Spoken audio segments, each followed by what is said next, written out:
All right. I'm making this video because I've been reflecting on my own life and thinking about, what's bringing me fulfillment and satisfaction.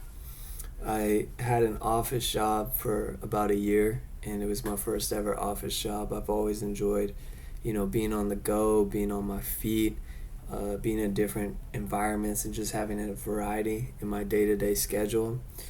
And I found that it wasn't for me at all.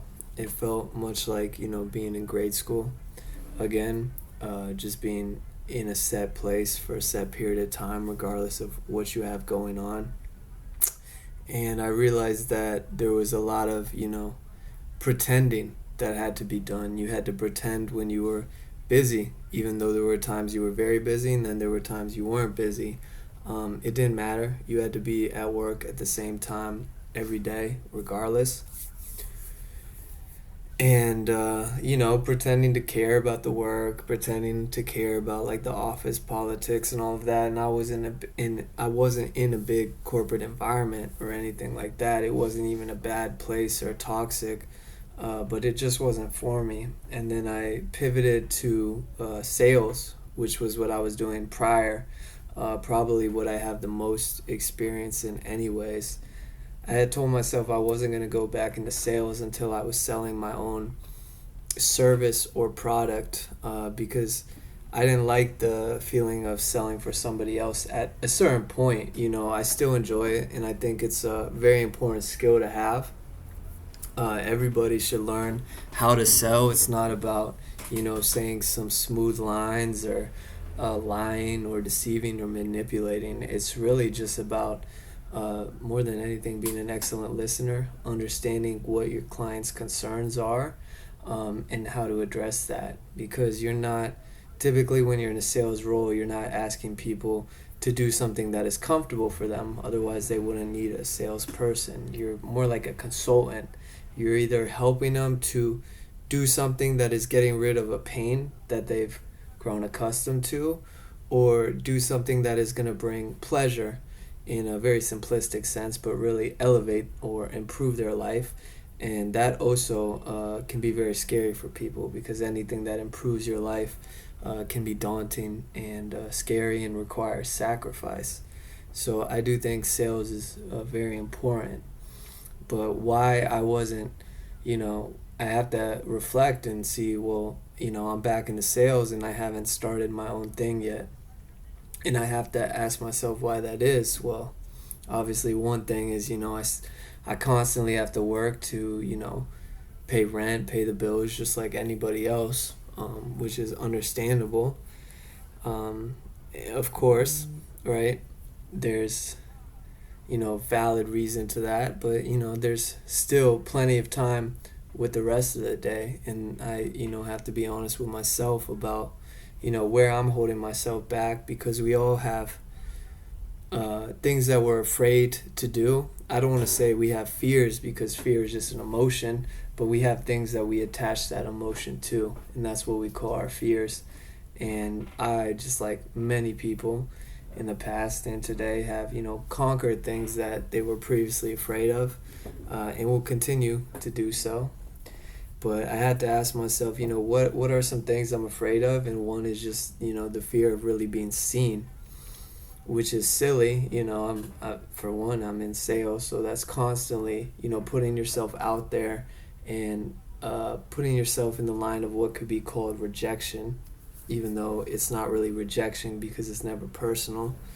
But there's something deeper, when you want to talk about becoming, say, an entrepreneur and starting your own thing. That's really putting it all on you. Whatever happens is all on you. Whether it fails, whether it succeeds, whether things get complicated, you have to figure everything out.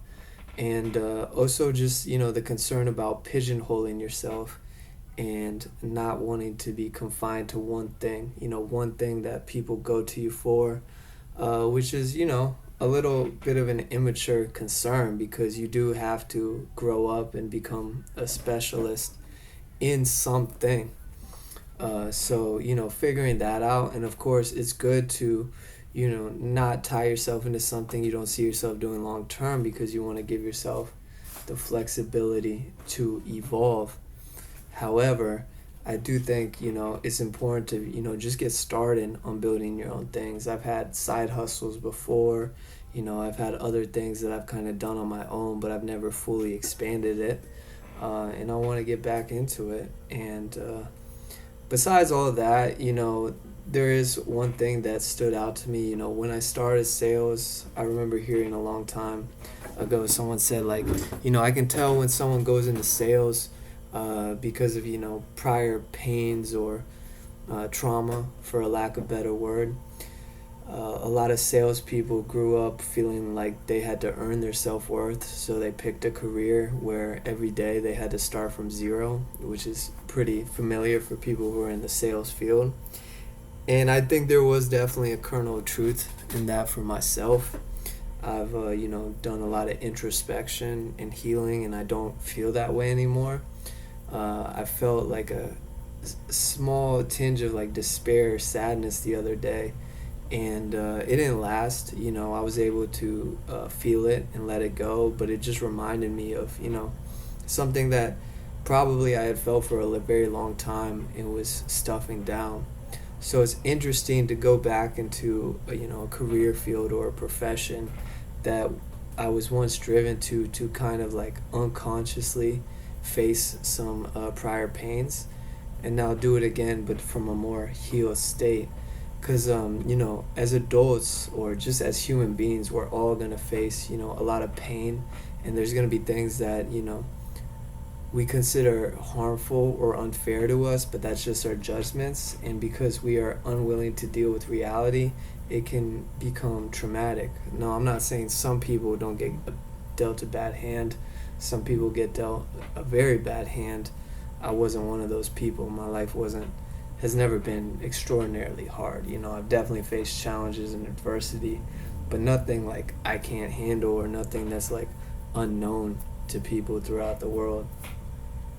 So, it's interesting to get back into something where you're starting back, you're almost like revisiting a chapter of your life, but you're doing it differently because you're doing it from a healthier perspective, where it's not so much part of your identity, it's just something that you're doing to make a living. And you can kind of separate yourself from the profession. That being said, I do think, we all have our basic needs of shelter, food, sex, or connection. And then after that, it can seem like there's nothing else. We fool ourselves into thinking we're much more simplistic than we really are. However, I would say that, each one of us is actually incredibly sophisticated and complex.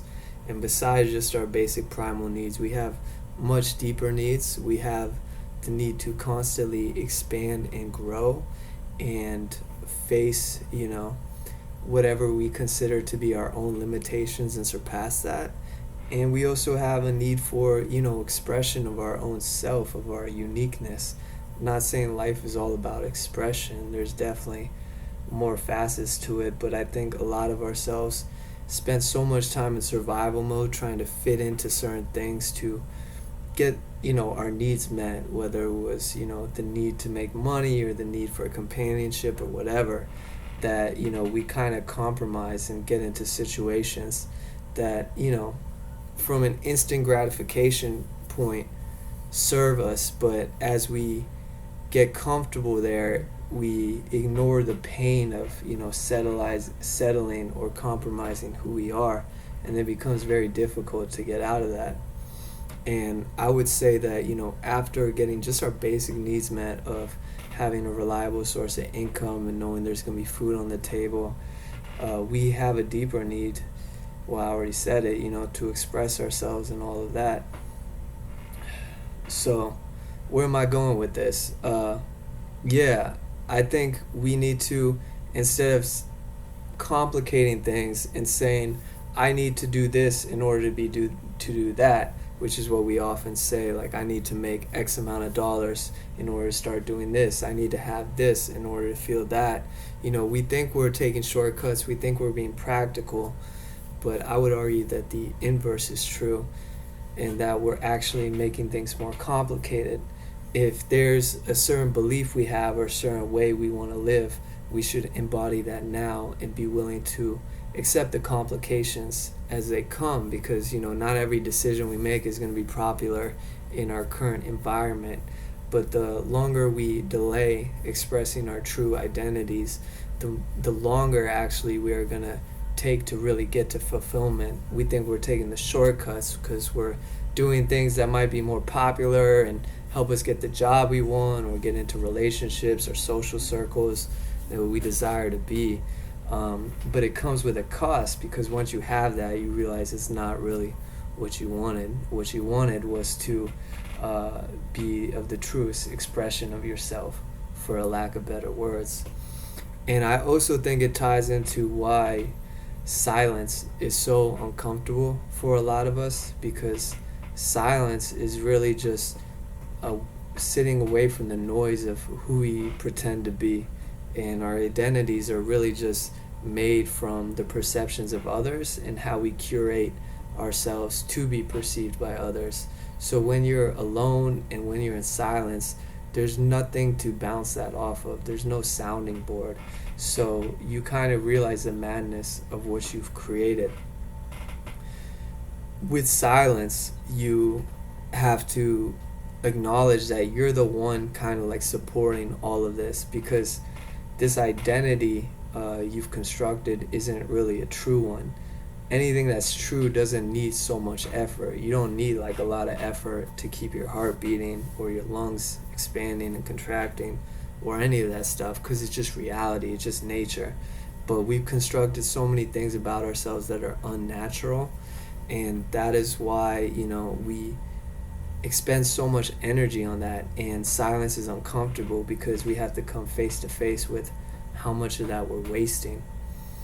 And that's especially painful the more you avoid it, the more you quote unquote run away, because you're really just ignoring the falsehoods you've created about yourself. And as anyone can tell you, the more you invest of your time and energy into something, the harder it is to let go.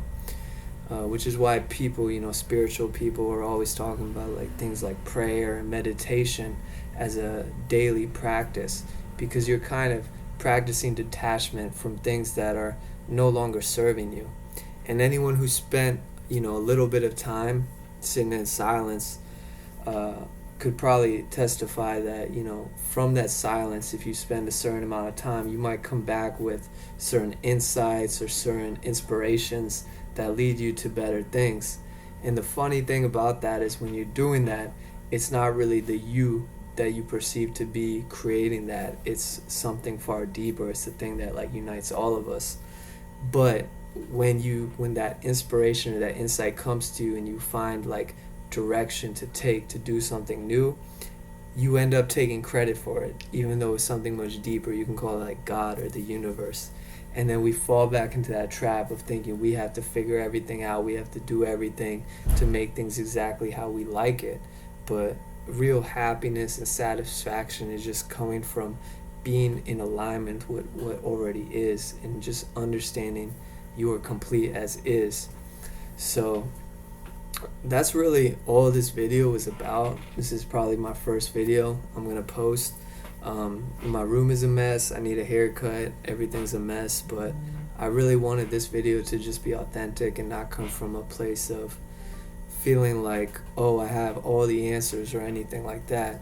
Of course I don't, but I do have insights that I've learned, and I think the most real and most valuable insights will always come from a place of like tension, and not tension and just being exactly where you are, because where we are is always where the tension is, because the tension is where we can expand and grow and evolve. That's about it. I hope you enjoy this video, and I'm gonna keep making them. Thanks.